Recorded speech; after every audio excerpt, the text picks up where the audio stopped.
साताऱ्यातले खासदार उदयनराजे भोसले 3 दिवसांपासून दिल्लीमध्ये भाजप अध्यक्ष अमित शहांच्या भेटीसाठी तळ ठोकून आहेत। मात्र अजूनही त्यांना शहांनी भेटीची वेळ दिलेली नाहीये आणि तरीही त्यांचे कार्यकर्ते आशावादी आहेत। उदयनराजेंनी कधी दगाफटका केला नाही, त्यामुळे त्यांनाही दगाफटका होणार नाही असा विश्वास राजे समर्थकांनी बोलून दाखवला।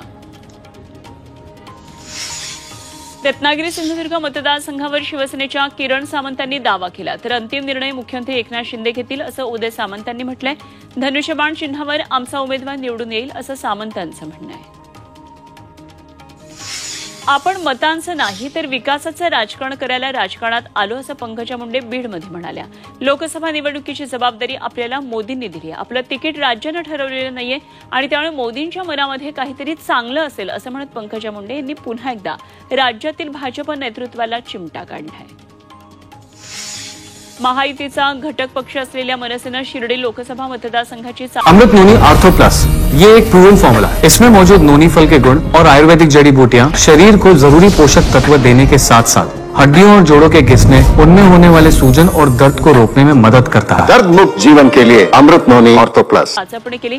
शिर्डीमधून बाळा नांदगावकर यांची वर्णी लागू शकते, मात्र कोणत्या चिन्हावर निवडणूक लढवायची याबाबत अजून निर्णय झालेला नाही। शिवसेनेमध्ये असताना बाळा नांदगावकर शिर्डीचे संपर्क प्रमुख होते आणि त्यामुळे शिर्डीतल्या मतदारांना नांदगावकरांचा चेहरा ओळखीचा आहे। शरद पवार गटाच्या 9 जागांची यादीच ही 24 तासच्या हाती आली आहे। सातारा, माढा, बारामती, बीड, वर्धा लोकसभा मतदारसंघ शरद पवार गटाला मिळाला असल्याची सूत्रांची माहिती आहे। तसंच शिरूर, रावेर, दिंडोरी, भिवंडी सुद्धा पवार गटाकडे असल्याचं सूत्रांनी सांगितलंय।